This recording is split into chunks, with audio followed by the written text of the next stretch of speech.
नमस्कार. कसे आहात तुम्ही? मजेत ना? असायलाच हवं. तर आज एक नवीन पदार्थ बनवणार आहे. असा टम्म फुगलेला आणि गोल गरगरीत असा पुरीसारखा दिसणारा कोणता पदार्थ असावा असा प्रश्न पडला असेल ना? तर हे आहेत आंब्याचे घारगे. जसे भोपळ्याचे घारगे बनवतात, चिबुडाचे घारगे बनवतात, त्याचप्रमाणे हे आंब्याचे घारगे बनवले जातात. आंब्याच्या सीझनमध्ये आंब्याचे भरपूर रेसिपीज बनवले जातात. त्यात आंब्याचे घारगे देखील बनवले जातात. तर आज टम्म आणि गरगरीत फुगलेले आंब्याचे घारगे बनवूया. त्यासाठी कोणते साहित्य किती प्रमाणात घ्यावे लागणार ते पाहूया. आंब्याचे घारगे बनवण्यासाठी आपल्याला काय काय लागणार आहे ते आता आपण पाहूया. आंब्याचे घारगे बनवण्यासाठी 1 वाटी आंब्याचा गर, अर्धी वाटी किसलेला गूळ, 1.5 वाटी गव्हाचे पीठ, अर्धा वाटी तांदळाचे पीठ व पाव वाटी बारीक रवा लागणार आहे. जाडा रवा असेल तरी चालेल. मिक्सरमधून एकदा फिरवून घ्यावा. एका मोठ्या परातीत 1 वाटी आंब्याचा गर घ्यावा. मिक्सरमधून फिरवून घेतलेला हा गर असावा. त्यात अर्धी वाटी गूळ घालावा. हा गूळ किसून घेतलेला आहे. गूळ किसून घेतला की लवकर आंब्याच्या गरामध्ये विरघळला जातो. गूळ चिरून घेतला तरी चालेल, पण त्यासाठी आंब्याच्या गरात चिरलेला गूळ विरघळेपर्यंत गरम करावा लागेल व थंड झाल्यावर पुढची प्रक्रिया करावी लागेल. म्हणून वेळ वाचवण्यासाठी गूळ किसून घ्यावा. आता आंब्याच्या गरामध्ये गूळ हाताने फिरवून एकजीव करावा. गूळ व आंब्याचा गर एकजीव होण्यासाठी साधारण 1 ते 2 मिनिटं लागतात. आंब्याचा गर व गूळ एकजीव झाल्यानंतर त्यात 1.5 वाटी गव्हाचे पीठ घालावे.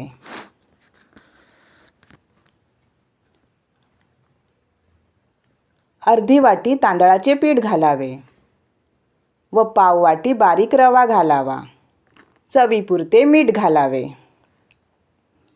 व सर्व एकत्रितपणे मळून घ्यावे.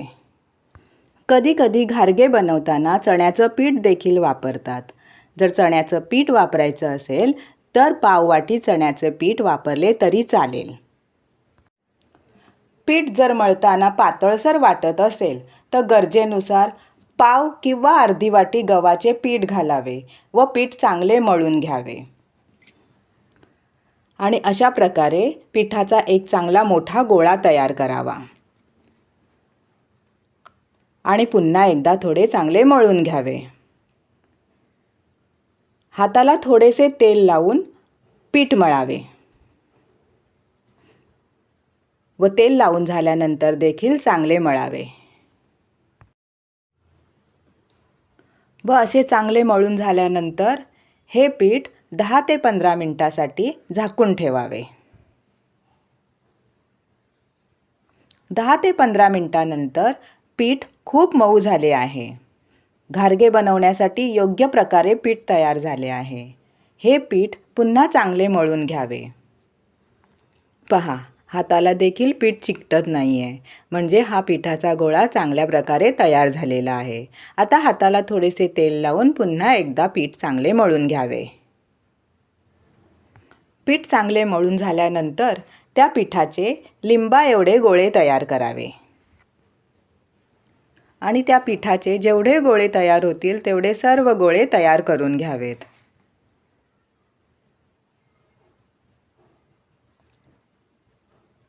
पहा, अशा प्रकारे पिठाचे गोळे तयार करून घ्यावे.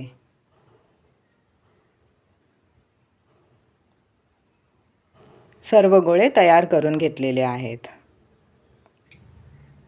एखाद्या प्लास्टिकच्या पेपरवर किंवा सिल्वर पेपरवर तेल लावावे व पिठाचा गोळा घेऊन घारगा थापून घ्यावा.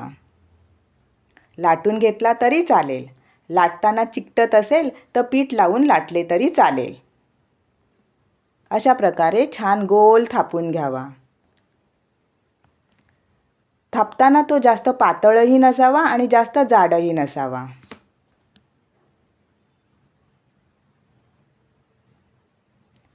आणि वरून थोडे खसखस लावले तरी चालेल आणि नाही लावले तरी चालेल, ऑप्शनल आहे. लावले तर जरा छान दिसते. आणि अशा प्रकारे सर्व घारगे थापून किंवा लाटून घ्यावेत. गॅस ऑन करून कढईत तेल गरम करण्यास ठेवावे. गॅसची फ्लेम मीडियम असावी. एक छोटा पिठाचा गोळा तेलात सोडल्यानंतर पटकन तळून वर आला तर समजावे तेल तळण्यासाठी योग्य प्रमाणात तापले आहे.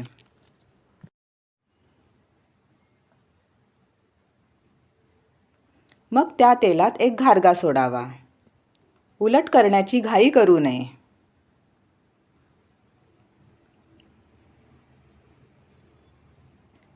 टम्म फुगून वर आल्यानंतरच उलट करावा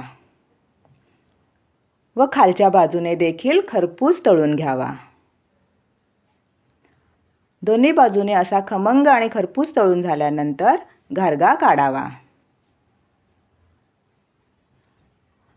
पुन्हा दुसरा घारगा घालावा व उलट करण्याची घाई करू नये. हा घारगा देखील टम्म फुगून वर आल्यानंतरच उलट करावा व दोन्ही बाजूने खरपूस तळून झाल्यानंतर काढावा.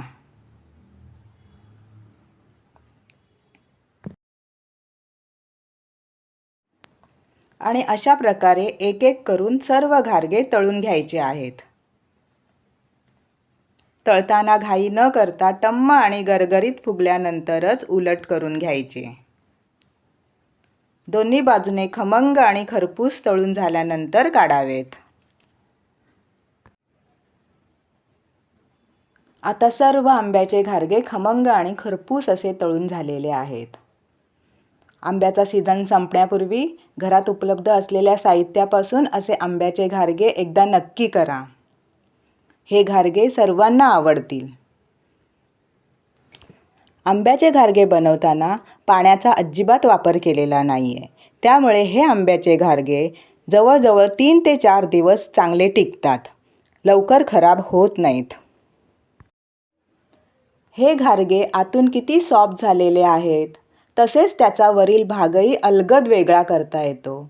जसे आपण भोपळ्याचे घारगे बनवतो, चिबुडाचे घारगे बनवतो, तसेच आता आंब्याच्या सीझनला आंब्याचे घारगे बनवूया आणि एन्जॉय करूया.